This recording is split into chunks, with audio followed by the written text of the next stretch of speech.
दोस्तों, आज के सेशन में हम लोग फंडामेंटल एनालिसिस के बारे में एक ब्रीफ डिस्कशन करने वाले हैं। फंडामेंटल एनालिसिस एग्जैक्टली होता क्या है? ठीक है।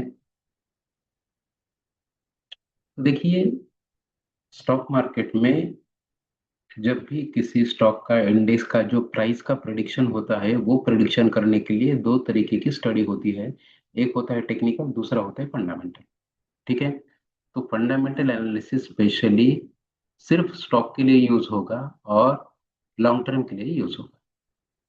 ठीक है। ये चीज आप याद रखिए, लॉन्ग टर्म के लिए अगर किसी भी स्टॉक को आपको पिक करना है, तो आपको लॉन्ग टर्म के लिए पिक करना है तो आपको फंडामेंटल एनालिसिस आपको करना है। फंडामेंटल एनालिसिस में क्या क्या होगा उसके बारे में हम लोग एक बार देख लेते हैं। फंडामेंटल एनालिसिस मतलब कंपनी के जो भी फिनेंशियल्स है, ठीक है, कंपनी के जो फिनेंशियल्स है, कंपनी की फिनेंशियल हेल्थ चेक करनी है, ग्रोथ पोटेंशियल चेक करना है, उसका जो भी उसका जो फिनेंशियल में जो भी आएगा, मतलब trading account, profit and loss account, balance sheet, cash flow, fund flow statement, ये सारे जितने भी फिनेंशियल्स होते हैं वो हमें चेक करने हैं। ये क्यों करना है, व्हाट इसमें आता क्या है? क्योंकि एक तो कंपनी का जो हम लोग स्टॉक सेलेक्ट कर रहे हैं, वो स्टॉक ओवर वैल्यूड है कि अंडर वैल्यूड है, वो चेक करना है, तो हमें फंडामेंटल एनालिसिस देखना है। सबसे इम्पोर्टेंट, कंपनी की फिनेंशियल हेल्थ कैसी है वो हमें चेक करना है। अंडर वैल्यूड है, ओवर वैल्यूड है, ये चेक करने के लिए हमें फंडामेंटल एनालिसिस करना पड़ता है। तीसरी चीज आती है कि इस ऑब्जेक्ट क्या है, क्यों करना, क्यों है फंडामेंटल एनालिसिस। देखो, आपको फंडामेंटली स्ट्रॉन्ग कंपनीज आपको अगर ढूंढनी है, जिसका जिसका पीएनएल बैलेंस शीट अच्छा है, ग्रोथ अच्छी है, उसके कुछ रेशियोज डिसाइड हुए होते हैं, वो चीज सारी चेक करने हैं, तो हमें फंडामेंटल एनालिसिस करना है।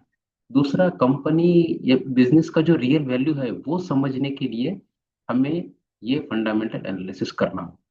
टेक्निकल एनालिसिस में हम लोग सिर्फ चार्ट की बेस पे करते हैं, लेकिन यहाँ पर हमें सारी चीजें चेक करनी है।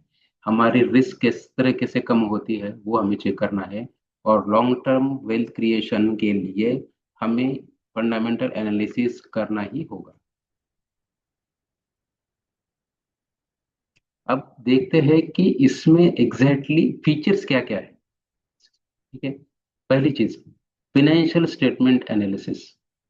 किसी भी कंपनी के जो फिनेंशियल स्टेटमेंट होते हैं, फिनेंशियल स्टेटमेंट में आएगा बैलेंस शीट, आएगा प्रॉफिट एंड लॉस अकाउंट, आएगा कैश फ्लो, आएगा ट्रेडिंग अकाउंट, आएगा, और दो तीन तरीके के अलग अलग स्टेटमेंट होते हैं।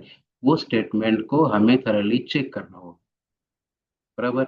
कैपिटल कितना हुआ है, उसका कैपिटल कितना है, उसका लोन कितना आया है, उसमें पिछले साल के मुकाबले इस साल सेल्स कितनी हुई है, प्रॉफिट कितना हुआ है, ईबीटा मतलब अर्निंग बिफोर इनकम टैक्स कितना हुआ है, ये सारी चीजें चेक करनी है।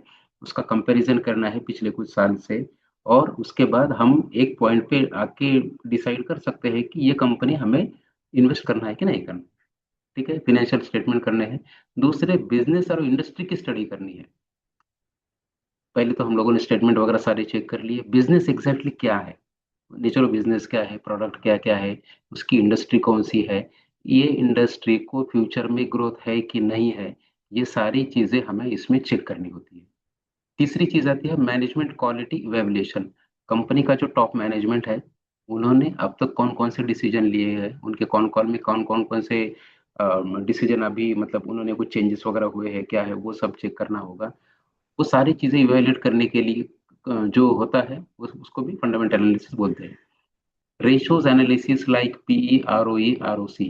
पीई मतलब price to earning ratio, company का अभी करंट मार्केट प्राइस क्या है और उसका अर्निंग कितना हुआ है, वो चेक करते हैं, तो उसको पीई रेशियो बोलते हैं।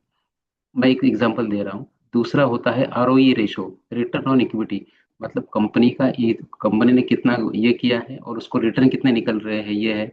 रिटर्न और कैपिटल एम्प्लॉयड, जितना कैपिटल डाला है उस कैपिटल के मुकाबले कितना अर्निंग हो रहा है, ये चीज चेक करने के लिए जो चेक होता है उसको रिटर्न ऑन कैपिटल एम्प्लॉयड बोलते हैं। और एक एग्जांपल है डेट टू इक्विटी रेशियो, मतलब कंपनी पर जितना भी लोन है उसका कितना पर कितने, मतलब टर्नओवर कितना है, उसका इक्विटी कितना है, और उसका डेट कितना है, ये रेशियो देखते हैं। तो ये सारी चीजें हमें चेक करनी होती है, जिसे हम फंडामेंटल एनालिसिस बोलते हैं। मैं एग्जांपल आपको बताता हूँ। ये मैं डिस्क्लेमर दे रहा हूँ, यहाँ पर कोई भी स्टॉक का रिकमेंडेशन नहीं है। This video is for educational purpose only. ठीक है। अगर मैं कोई स्टॉक का नाम ये कर रहा हूँ, जैसे रिलायंस इंडस्ट्रीज है, रिलायंस का अगर मैं लॉन्ग टर्म के लिए स्टॉक पिक कर रहा हूँ तो मुझे उसके फिनेंशियल सारे चेक करने हैं। इंडस्ट्री कौन सी है, नेचर ऑफ बिजनेस क्या है, उसका बिजनेस किस तरीके से हो रहा है वो देखना है, कितने मैनेजमेंट क्वालिटी क्या है, उसके अलग अलग रेशोज जो है वो रेशो, मतलब फॉर एग्जांपल आरओई और आरओसी रेशो वो मिनिमम 50 to 20% के ऊपर होना चाहिए। अगर वैसा है तो ही कंपनी में इन्वेस्ट करो, ऐसा जनरली एक रूल है। मतलब एटलीस्ट 15% तो होना चाहिए, मतलब कंपनी एटलीस्ट 15% प्रॉफिट तो कमा रही है, उसका ये मतलब हुआ। तो ऐसी कंपनी इन्वेस्ट करो जहां पर कंपनी कुछ प्रॉफिट कमा रही है, 15% प्रॉफिट हो रहा है। जो कंपनी लॉस मेकिंग कंपनी है, जिसका सेल्स ग्रोथ नहीं हो रहा है, प्रॉफिट ग्रोथ नहीं हो रहा है, उसमें इन्वेस्ट करने में कोई पॉइंट नहीं होता है। ठीक है। लॉन्ग टर्म इन्वेस्टिंग के लिए ये इंपॉर्टेंट है।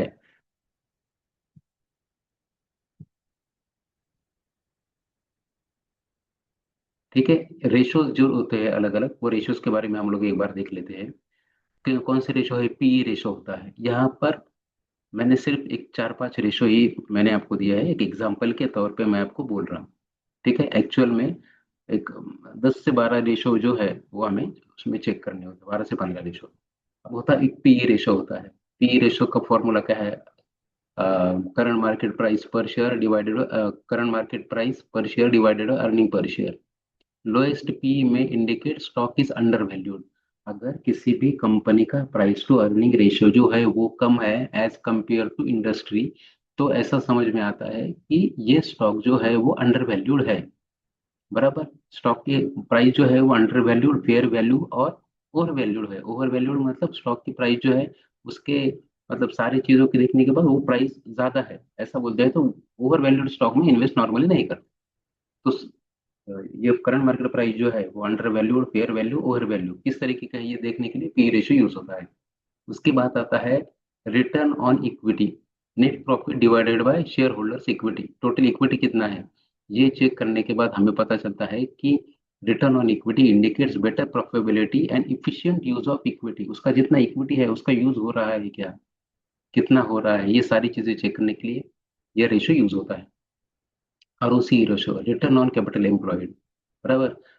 उसका कंपनी का अर्निंग बिफोर इनकम टैक्स कितना है divided by capital employed, capital total कितना है और अर्निंग बिफोर इनकम टैक्स कितना है, ये चेक करते हैं। ये करने के बाद हमें समझ में आता है कि ऑपरेशनल इफिशिएंसी जो है वो प्रॉफिटेबल है कि नहीं है, ये चेक करने के लिए आरओसी रेशो होते हैं। डेट टू इक्विटी रेशो है, टोटल डेट कितना है कंपनी के ऊपर, लोन कितना है, divided by share holders equity. तो ये जो है ये 0.50 तक ही होना चाहिए, उसके आगे अगर रहा तो ये रिस्क के तौर पे माना जाता है। ठीक है। डेट टू इक्विटी रेशियो हमेशा 0.50 से कम होना चाहिए। कुछ कुछ अभी डिपेंड टू कंपनी, डिपेंड है, ये भी चीजें इंपॉर्टेंट है। कुछ कंपनी के जो रेशियोज होते हैं वो ज्यादा ये होंगे, लेकिन उनका नेचर ऑफ बिजनेस पे भी डिपेंड होता है। बराबर। तो ये एक एकदम थॉट प्रोसेस नहीं है, थंब रूल नहीं है, थोड़ा कम ज्यादा हो सकता है, तो उस हिसाब से हमें देखना है कि कैसे करना है। ईपीएस है, डिविडेंड यील्ड है। डिविडेंड यील्ड मतलब कंपनी ने अभी तक कोई डिविडेंड दिया है क्या, अगर दिया है तो कितना है, मतलब annual dividend per share, market price per share, ये डिविडेंड यील्ड है। Higher dividend yield indicates better dividend return varies by company and industry. अगर डिविडेंड यील्ड ज्यादा है तो समझ में आता है कि कंपनी की प्रॉफिटेबिलिटी अच्छी है। This ratio help investor to analyse financial self profitability efficiency. ये सारी चीज ये जो है ये रेशियो के बेस पे होता है। यहाँ पर मैंने कुछ एग्जांपल के लिए ही कुछ रेशियो दिए हैं, बाकी और बहुत सारे रेशियोज। ठीक है। अब इसका इंपॉर्टेंस देखते हैं fundamental analysis. Fundamental analysis important ये है कि आप क्वालिटी स्टॉक आपको ढूंढना है। बराबर। लॉन्ग टर्म के लिए क्वालिटी स्टॉक ढूंढना है जिस स्टॉक में एक फंडामेंटली स्ट्रांग कंपनी है। अब स्ट्रांग कंपनी स्ट्रांग है कि वीक है कैसे आप फाइंड आउट करोगे, आप उसको फिनेंशियल चेक करोगे। अब फिनेंशियल चेक करने के लिए ऐसा नहीं है कि सारे कंपनी के प्रॉफिट एंड लॉस अकाउंट ये सब आप उठा के चेक करना शुरू कर दो। बहुत सारे नए नए जो स्कैनर वगैरह आए हैं उसमें सारी चीजें दी होती है कि सेल्स कितना हुआ है, उसका प्रॉफिट कितना हुआ है, टैक्स कितना कटा है, इक्विटी कितना है, लोन कितना है, सारी चीजें होती है। रेशियोज में बहुत बार रेशियोज रेडीमेड आते हैं, वो रेशियो के बेस पे हमें एक देखना है कि उसका एक बेंचमार्क कितना है, उसके आगे पीछे रहा तो हम उस बेस पे कर सकते हैं। अवॉइड वीक कंपनीज इसका मतलब ये है कि अगर कोई कंपनी कंटिन्यू बेसिस पे उसका सेल्स डाउन हो रहा है, उसका प्रॉफिट डाउन हो रहा है, तो उस तरीके की कंपनी में हमें इन्वेस्ट नहीं करना है। It helps avoid companies with poor financial health and high risk. ठीक है। सपोर्ट इन्फॉर्म्ड डिसीजन, अगर आप किसी कंपनी को फाइनल कर रहे हो तो उसमें सपोर्ट देता है डिसीजन मेकिंग के लिए। ठीक है। Focuses on long term growth, fundamental analysis is useful only when you are doing long term investment. Reduces emotional investing, emotional मतलब अगर कोई लगता है कि नहीं यार, कोई भी कंपनी समझ लीजिए, नहीं ये कंपनी अच्छी है, मार्केट में उसका अच्छा मार्केट कैपिटलाइजेशन है, सारी चीजें है, लेकिन फाइनेंशियल उसकी वीक है, तो उसे एंट्री नहीं करनी है। हमें प्रैक्टिकल बेस पे करना है, इमोशनल बेस पे नहीं करना। अब इसके एडवांटेज देखते हैं एक बार। उसके एडवांटेज क्या है? लॉन्ग टर्म इन्वेस्टिंग के लिए ये हेल्पफुल है। Under valued over valued stock find out करने के लिए हमें फंडामेंटल एनालिसिस करना पड़ेगा। ये अपना कॉन्फिडेंस इंप्रूव होता है। अगर कंपनी, हम लोगों ने कुछ कंपनी सेलेक्ट की है, उसके फाइनेंशियल अच्छे है, सारी चीजें अच्छी है, तो हमें एक कॉन्फिडेंस आता है कि नहीं यार ये कंपनी जो है ये पैसा बना के देगी। रिस्क कम होता है। And studies actual business performance, actual में बिजनेस कितना हो रहा है, क्या हो रहा है, लोन कितने हैं, सारी चीजों को चेक करने के लिए हमें फंडामेंटल एनालिसिस यूजफुल होता है। अब डिसएडवांटेज क्या है, ये भी हम लोग एक बार देख लेते हैं। कंपनी का फंडामेंटल एनालिसिस का डिसएडवांटेज क्या है? टाइम कंज्यूमिंग, टाइम लगता है इसको, बराबर। It takes lot of time to collect and analyse and interpret data. दूसरा, रिक्वायर फिनेंशियल नॉलेज, अगर आपको ये सारी चीजें, P ratio, R O C ratio, bank statement, उसका profit and loss account statement, ये सारी चीजें आपको सीखनी हो। अगर हाँ, बहुत सारे स्कैनर आए हैं जिसमें रेडीमेड डेटा होता है, लेकिन वो डेटा समझने के लिए आपको इसका नॉलेज होना चाहिए, बराबर। तो ये सारा नॉलेज हम लोगों ने फंडामेंटल एनालिसिस का भी एक कोर्स हम लोग अभी रेडी किया है, हम लोग वो कोर्स भी लॉन्च कर रहे हैं, जिसके बेस पे आप लॉन्ग टर्म इन्वेस्टमेंट के लिए आप एक अच्छे स्टॉक पिक कर सकते हैं। Less useful for short term trading, अगर आप शॉर्ट टर्म ट्रेडिंग कर रहे हो तो आपको फंडामेंटल एनालिसिस की जरूरत नहीं है। आप ये एनालिसिस करके शॉर्ट टर्म के लिए स्टॉक पिक नहीं कर सकते, बराबर। फ्यूचर प्रेडिक्शन में फेल, हाँ, सबसे इंपॉर्टेंट।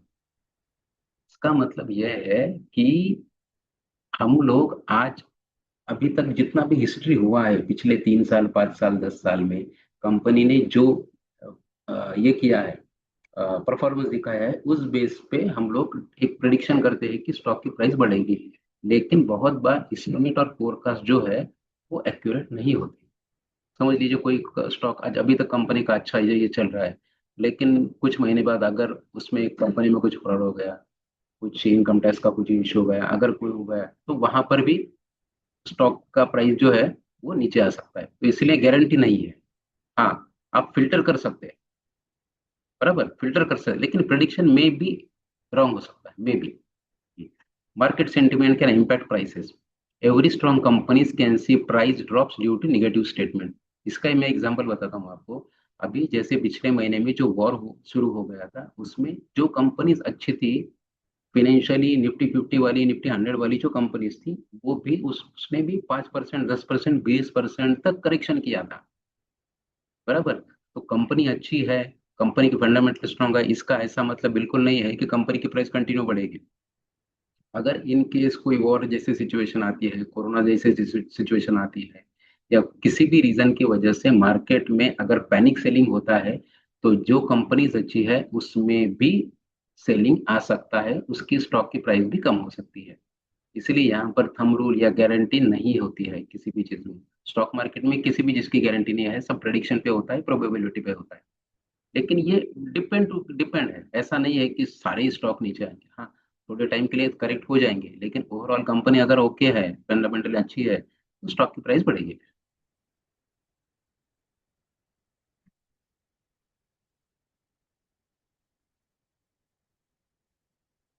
तो ओवरऑल बाद में कंक्लूजन ये निकल आता है कि fundamental analysis helps to understand real value of company, best for long term investing. Quality companies create wealth over a time, and research and risk management important है।